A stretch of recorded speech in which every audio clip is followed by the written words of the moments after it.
No, I can't. Welcome to Spotlight Documentaries in our series on stories of extraordinary leadership in maintaining the rule of law. So today we are here with Honorable Chief Justice Burke of the Supreme Court of Illinois. Thank you sincerely for this opportunity. Your dedication to the rule of law for the past 30 years is inspirational. Thank you for your leadership and your service as well. So, Honorable Justice Burke, you are known for several amazing accomplishments, including the first woman to serve on the Illinois Court of Claims and being appointed for the special counsel to the governor for child welfare services. Can you tell us what inspired you to become a judge and what your journey has been like, the ups and downs you faced on the way? Well, Raj, I really should start from the beginning because my journey has had a lot of different paths to take and different roads. I started out being a gym teacher, phys ed teacher for the Chicago Park District, because I kind of grew up in Chicago parks, and I was absolutely gravitated towards sports and the arts, dancing and baton twirling, and even the other arts and painting and sculpture and things like that. And one of the reasons why was because I was a very poor student.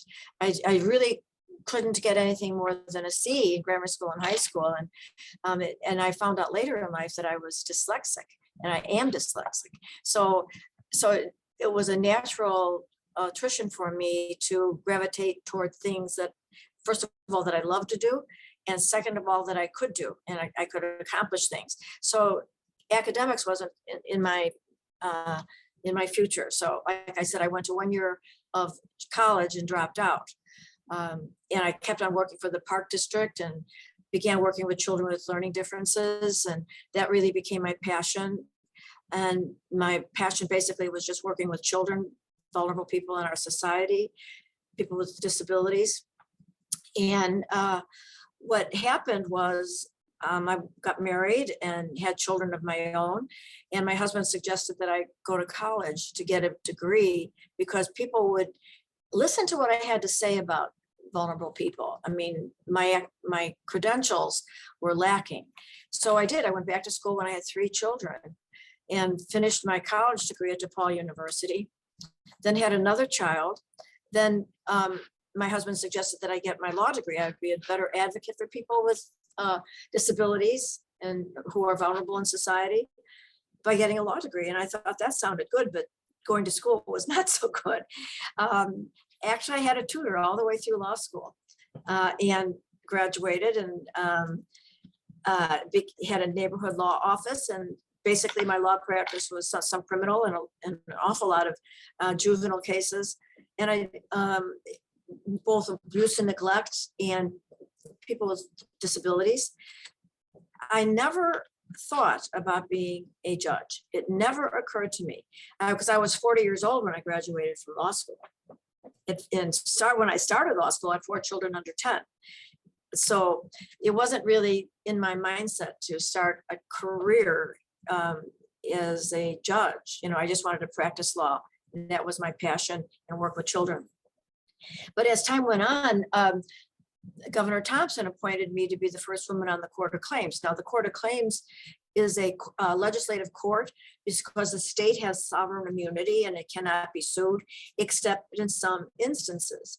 And so the legislature set up a court that would hear matters such as tort claims, contracts, and things like that. And that's what I did. It was more like an appellate court.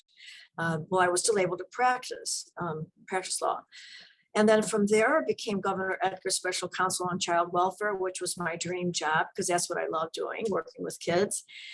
And then from there, I went to the appellate court. Like I said, it never was in my toolbox to think about it, but I happened to be at the right place at the right time, or someone else saw something in me that they needed the kinds of background that I had in whatever the job that they offered me.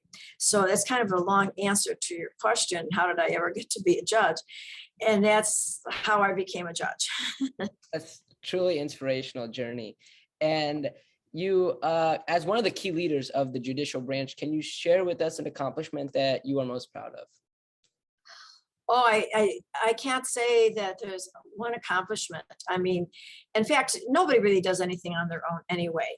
And in every job I've had, winning a case, even losing a case, it isn't just you. It's not about you. I mean, you're a facilitator, or basically in a lot of situations, even on the basketball court. I'm more like a coach, you know, and things. So the kinds of things that I've been able to work on were actually dream jobs, if you could think of them. You know, you can't even think of the kinds of things that I was able to be involved in. Now, I didn't mention, but in 2004, I was appointed to the National Conference of Catholic Bishops, vice chair of the lay sexual misconduct review board. Now, that's just something I got appointed to because of my work with children. And that was a fascinating number of years that I did that. And it wasn't something you could even think of doing, let alone do it. And so that gave me an awful lot of views of looking at life in different ways. And from there, I was still on the appellate court by then and had cases that I just loved doing. And every single case is so important because it's important to the litigants. You know, it's not anything that I did. It's something I was fortunate to review and to look at, but accomplishments is it getting it right, making sure that I was able to implement the law to the facts in the right way, unbiased, not opinionated, and just follow the law. And that's something that's not easy to do. I mean, it's something you have to think about, Raj, when you are just thinking about saying words, is that words really mean a lot, you know, and you have to be careful of what you say and how you say it, and make sure that the meaning of the word that you use gets across your point. So it's the art of words processing, making sure the words are right. You know, may and you shall do this in a statute, you know, and if you leave the word out, then someone who reads the statute, it's, well, is this mandatory or is this discretionary? And if you leave the word out, we don't know, you know? Yeah. So, I mean, that's why words are really important, even in our daily lives, the way we treat other people. So that's really probably something that I've always tried to do and accomplish, that people realize that I really mean what I say. And so they can trust me. Right. And can you share with us one of your most challenging cases or your most fulfilling cases? One of your most fulfilling cases? Well, every case is a little bit challenging. You know, I mean, sometimes they sound funny or trivial, or you wonder, how did this get to the Supreme Court? I mean, there was one case down from Southern Illinois where you look at it from, say, a macro view and you say, oh my gosh, how did this get to the Supreme Court? But when people on the ground are having controversies, it's very important to them. And so we have to treat everything with sincerity and make sure that we get it right. Okay, this one case was a developer in Southern Illinois, and he bought some farmland, and he's developed some houses, and some people were buying the houses. And then the people that bought the houses apparently didn't look where the house was because it's across the road from a pig farm. Now, didn't they realize that the pigs smell? So they filed a lawsuit to get the pig farmer out, to make him move.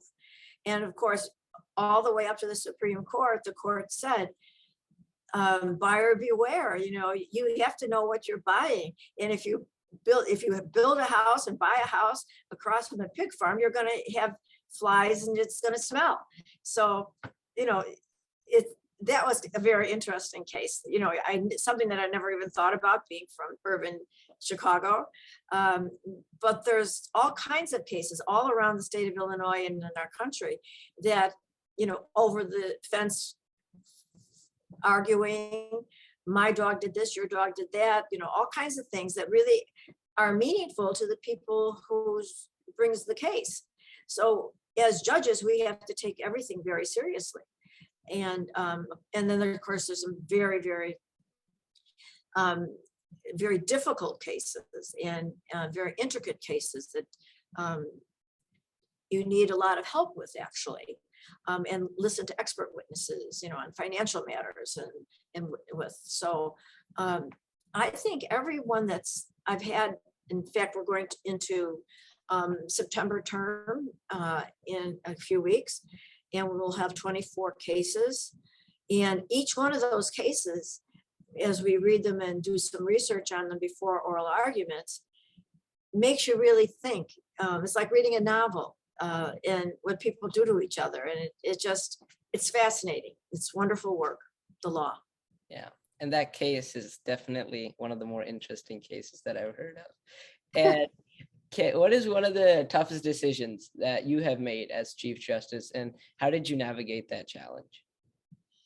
Well, as I said, my background prepared me for being a coach.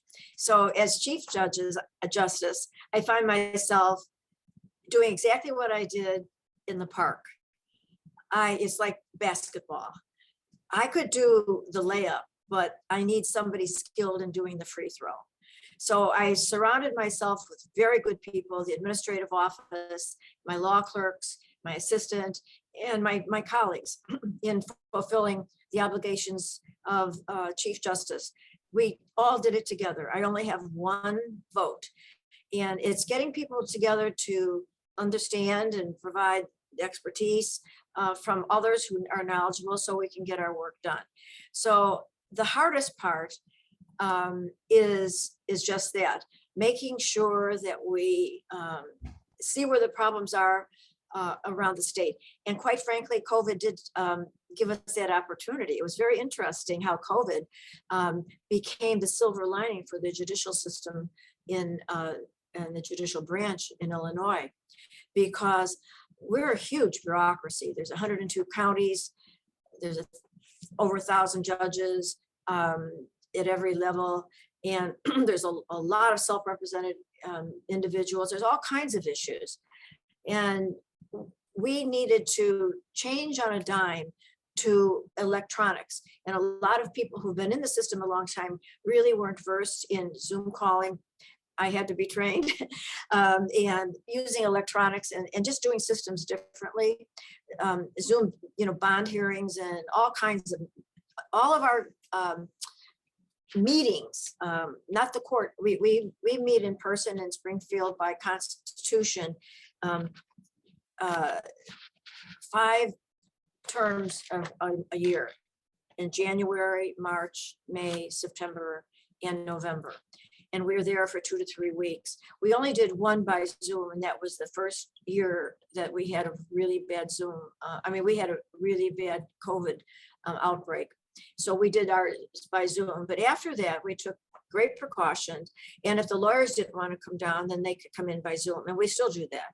So we have hybrid. So if I got COVID before September term, actually that did happen last January, and I was on Zoom, and so was another one of my colleagues on Zoom, but we still had all of our court proceedings and all our administrative matters. So that is a challenge to be the chief judge, and we're only there for 3 years, and that's by Constitution as well. The next most senior judge will come after me, which is Justice Mary Jane Tice. And she'll serve 3 years, and then the next most senior. So that gives us all a chance to understand the workings of the system. And you've had you mentioned you've had extensive experience with children and youth as a founder of the Special Olympics, as physical education teacher, and as a counselor for child welfare services. So what are some of the ways young people can learn to respect and abide by the law? And how can we facilitate youth leadership in areas of law and justice? Well, actually, I go back to the Park District, and I go back to sports, and I go back to activities for young people to gather together to help others, number one. And one of them is to play games, and be thoughtful of each other's abilities and disabilities, teach people the rules and following them, and that rules have consequences. So I think that that early learning, and young people can definitely help little ones by volunteering at camps and things like that to understand right and wrong and being good to each other and not fighting with each other. There's ways to discuss their issues. Like lawyers, you sit down and you have a discussion, and you don't have to agree with everybody. This isn't about making people agree with you. It's understanding how you think. And that's more important than anything, is appreciating everybody's thinking. So I think young people have really an opportunity to volunteer in their community. Even working in a nursing home, having humanity for others and our neighbors is what we need to do, to touch another human being. And not these grand projects, but just be a good person themselves to their friends and to their family. And we cannot thank our law enforcement officials and our judges enough for the hard work to keep us safe. And it's important to cast our vote on every ballot, to take time to learn about them as well. So as a part of my school student body government, I campaigned for youth to vote when they turn 18. However, an 18-year-old who's in high school, just graduated from college, has minimum knowledge of the law or the judicial system. And I think it can be overwhelming to see judges on the ballot as well. So how do you think that first-time voters can start thinking of the process, and what are some of the factors one should consider when voting? Well, about judges, the Chicago Bar Association and the Illinois Bar Association have rated the judges. So there's a rating out there, and they have to be in good standing with the state of Illinois licensing process. So when you look at judges, well, what did they do before? Were they in practice? Were they in good standing? And what have they done in their community? See, I always realize, you think about, you can be a lawyer and know the law, but what have you done in your community? That's why I say, as young people, it begins with your neighbors and your community. So I look at what people have done in their community. People who are running to be judges, they need to be part of the community and have been helpful there, and realize that there's a humanity part of being a judge. You're not judging them, you're judging the issues and the conduct.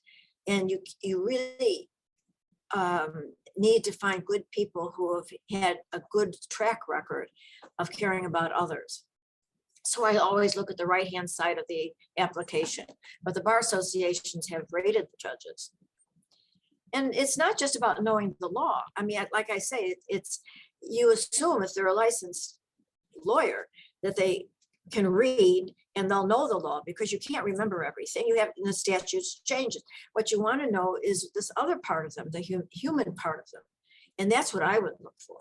Are they nice to other people? Are they saying bad things about other people in their campaigns? I wouldn't vote for anybody who said something bad about another person. Yeah, I think that's great advice. And access to justice is a basic principle of the rule of law. However, a study published in the Legal Services Corporation Justice Gap found that only 14% of low-income Americans who report a civil legal problem actually received adequate legal assistance. What is one of the best ways to help everyone have access to legal services? Oh, that's a huge problem that the court system has. We call them self-represented litigants, SRLs. And we have done all kinds of things. One of our Access to Justice Commission's committees is navigators. And there's a helpline call. You can call on the helpline. And navigators are in courthouses throughout the state, where you can get some ideas from the navigators, how to present yourself to the judge, how you can present your case, not give legal advice, but just how to work the system, because you know your case and how you should present the case to the judge as a self-represented person. And so the helpline and self-represented litigants. Now, of course, under the underserved community in criminal matters, each county in Illinois for the last 35 years was supposed to have a public defender program. That's 102. Well, we only have about 20 public defender programs in the entire state. And we're working on that under the new Safety Act, which will come into place in January 2023. So we're hoping to get volunteer lawyers for public to serve as lawyers at that first hearing in bond court around the state. So we're working on it. And so when you become a lawyer, Raj, I want you to volunteer pro bono time to help other people. Yeah, absolutely. Okay. Yeah. And how do you handle cases related to crime online, like over social media or the internet, particularly when very few laws or no laws exist about such issues? And how can young people keep informed on the changing laws on social media and cyberspace? Well, we don't handle what to do with that. That's for the legislature. Work with the legislature on penalties for bad conduct on social media. And the one thing I can say is don't go on social media and don't say anything you're going to be sorry for later on when because you go for a job. If you'd said something about somebody else, they're going to know it. It's all out there. So you really, and as you well know, it's in the news all the time. People are on social media and it will always be found, and it will be a deterrent for you if you say anything that's improper. Just know that. And you just let your friends know it's not a game. And people won't use it as a game. Right. That makes sense. And do you feel that the recent US Supreme Court rulings and overturnings are politically biased? Because although Supreme Court justices are appointed by the president, they are expected to uphold the rule of law, be neutral, and avoid political biases to ensure fair trials. So what steps can we take to create an impartial bench at our highest courts?